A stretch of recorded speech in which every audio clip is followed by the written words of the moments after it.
Welcome back to my channel. Today we're going to cook for you curry goat and rice.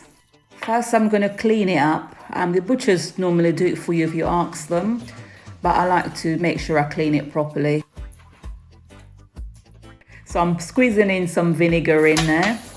You can use lime or lemon to wash your meat, so I'm just picking on it of any excess fat. As you can see, cleaning it is really important.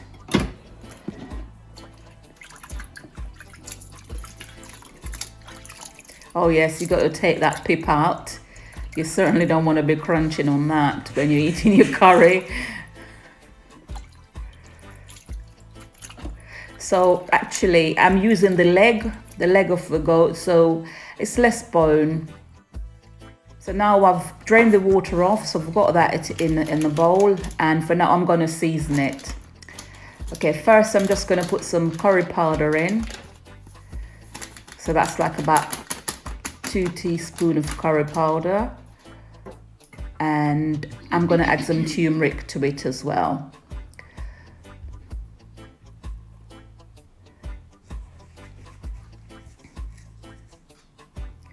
Okay, so that's a generous amount of turmeric I've just added. Now I'm going to add some all-purpose seasoning to it. Again, that's probably about a tablespoon. Just add some all-purpose seasoning. Now I'm going to add some black pepper.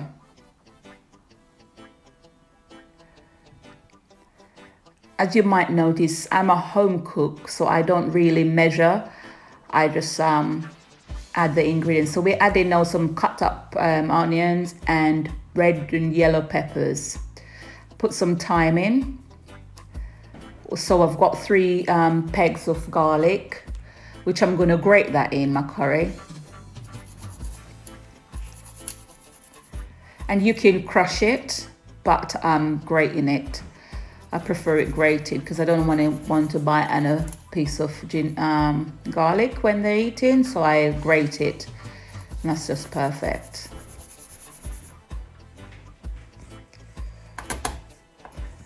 So next I've got a little bit of ginger, and I'm going to grate that in. That gives your curry a good kick.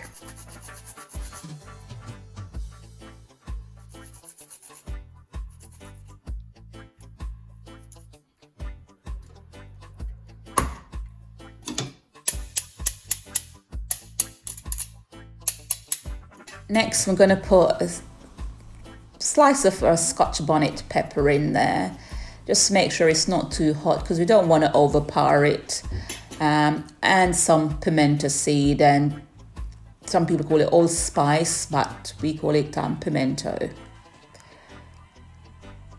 Now I'm going to get my gloves on. The reason for that, just the turmeric will just get into my finger, and so I just put my gloves on and just give it a good rub in, all the seasoning in it.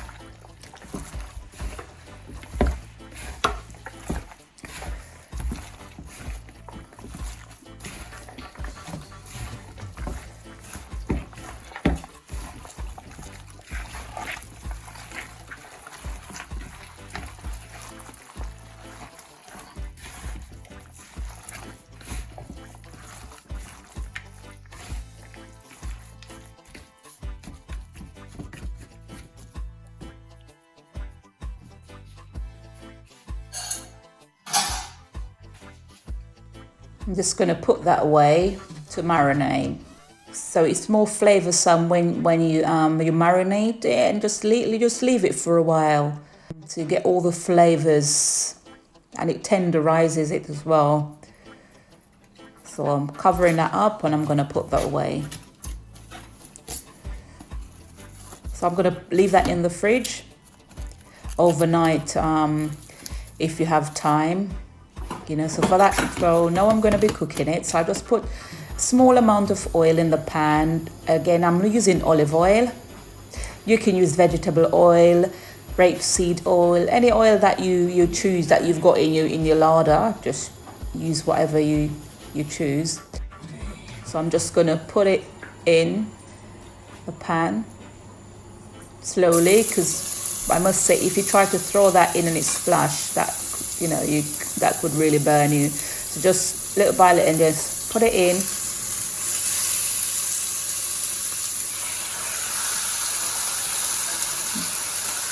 Get all the juice that's in that container straight in.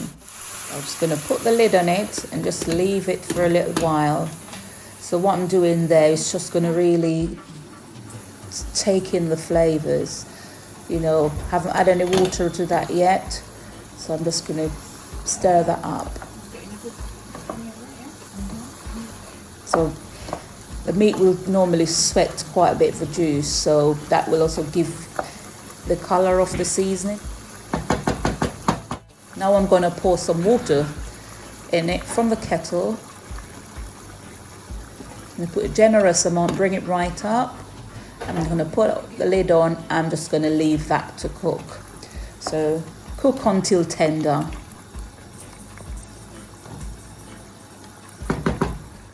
So we're just making some little spinners. So we need some flour. But just half a cup, a quarter cup of plain flour, add a bit of salt to it and just make some little spinners.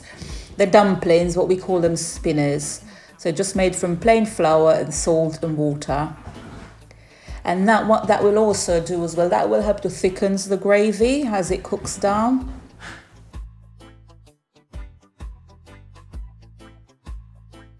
So now we're gonna cook our rice to go with our curry. So I've just put some rice in a bowl, think about a cup of rice, and I just add some water to that and leave it for a little bit. So I'll put another pan on the fire.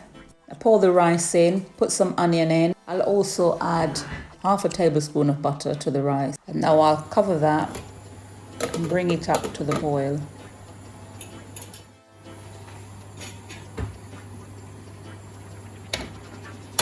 So I'm just gonna fluff that rice up. So I'll lower the heat. So now I'll just put some cling film over it, and it's just gonna steam for another 10-15 minutes. Okay, so when you're lifting that off, you need to be very careful. So as you see, I did just use a fork to lift it and take it off, and give the rice another fluffing up again. So your rice should be nice and shelly. Again, it depends how you like your rice. Some people might like their rice a bit soft. I like my rice to be nice and shelly, but cooked. That's cooking down nicely. There we go. There we go, and that's ready to serve. And it's good to go. You can have a glass of bubbly with that. Thanks for watching today. Like, share and subscribe.